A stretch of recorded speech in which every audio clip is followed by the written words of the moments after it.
کو بھی تحفظ فراہم کرتا ہے. اللہ اور اس کے رسول نے ہر اس شے کو حرام کر دیا جو انسان کی عقل پہ پردہ ڈالے. کوئی شراب ہے, کوئی بھی نشہ چیز ہے جو انسان کی عقل کو خراب کرے, اس میں پردہ ڈالے. تحفظ عقل.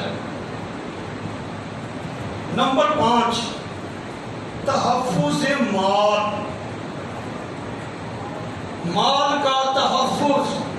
جو انسان اپنے مال کا مالک ہوتا ہے شرعی اعتبار سے اس کو یہ حق ہوتا ہے جہاں چاہے جائز ذرائع میں اس مال کو وہ صرف کر سکتا ہے اور وہ اس مال کا مالک ہوتا ہے.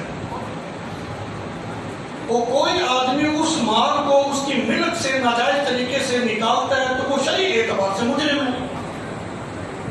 اس کے سارے لوازمات اسلام نے ذکر کیے ہیں. یہ 5 مقاصد ہیں شریعت کے. اجمالی طور پر ذکر کر کے پھر میں اگلی بات کی طرف آتا ہوں. تحفظ نفس, تحفظ مال, تحفظ عقل, تحفظ اولاد. یہ جو چیزیں شریعت نے ذکر کی ہیں, اگر کوئی آدمی یہ دعویٰ کرے ہم آپ کے لیے ایسی سوسائٹی, ایسا معاشرہ لے کر آ رہے ہیں جس میں آپ کی جان کو بھی تحفظ ہوگا, آپ کے دین کو بھی تحفظ ہوگا, آپ کی عقل کو تحفظ ہوگا, آپ کی نسل کو تحفظ ہوگا, آپ کے مال کو تحفظ ہوگا, ہم کہیں گے کہ پھر اس سے بڑھ کر اور کیا ہمیں چاہیے؟ تو پھر انسان کو وہیں پہ رہنا چاہیے جہاں پر انسان کو یہ تمام تحفظ ملتے ہوں. تو پھر ذرا غور کرو, ہم دائیں بائیں کیوں بھٹک رہے ہیں؟ اسلام کے ساتھ ہی وابستہ ہو جاؤ. اس معاشرے کے اندر اسلام ہی ہے جو یہ تمام تحفظات انسانیت کو فراہم کر رہا ہے. اس کے علاوہ جس طرح بھی جاؤ گے انسانیت کو وہ حقوق نہیں ملیں گے جو اللہ اور اس کے رسول نے دیے. عورت کی معاشرے میں کیا قدر تھی؟ اسلام کے علاوہ جو مختلف مذاہب ہیں اس کا ذرا اس کی ریسرچ تو کرو, اس کو پڑھو تو صحیح. عورت کو ہر برائی کی جڑ تصور کیا جاتا تھا کہ یہ تو شیطان ہے. افلاطون کتنا بڑا فلسفی ہے, اس نے تو یہاں تک لکھا کہ عورت تو انسان ہے ہی نہیں, اس کو تو انسان کی خدمت کے لیے پیدا کیا گیا ہے. اگر کوئی شوہر اپنی کسی کو قتل کر دے, وہ قصاص لینے کے لیے آئے, تو اس کو یہ حق حاصل تھا اس معاشرے میں. اسلام کی بات نہیں میں کر رہا, اسلام سے پہلے کی بات کر رہا ہوں. وہ کہ جا تو میری بیوی کو قتل کر دے, اس کو کوئی پوچھنے والا نہیں تھا.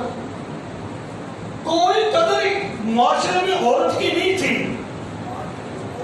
وہ ماں کی صورت میں ہو, بیٹے مارکیٹ میں جا کر ماں کو فروخت کر دیتے اور جو پیسے حاصل ہوتے وہ آپس میں تقسیم کر دیا کرتے.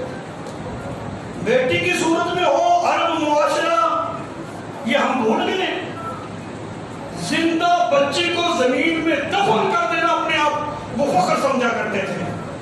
وہی شاید بات کو عیب سمجھتے تھے کہ کوئی ہمیں کہے کہ میں بیٹی کا باپ ہوں. عورت جس روپ میں بھی تھی معاشرے نے اس کو عزت نہیں دی.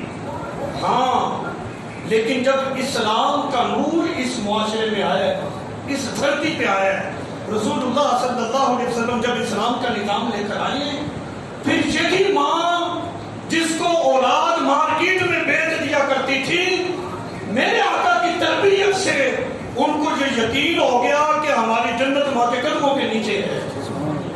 جو والدین اس بات کو فخر سمجھا کرتے تھے کہ وہ بیٹیوں کو زمین میں زندہ دفن کر دیں, میرے آقا کی تربیت سے ان کو اس بات کا یقین ہو گیا کہ ہم ان کی اچھی تربیت کر کے ان کو بیاہ دیں تو یہی بیٹیاں ہمارے لیے جنت کا ٹکٹ بن جائیں گی.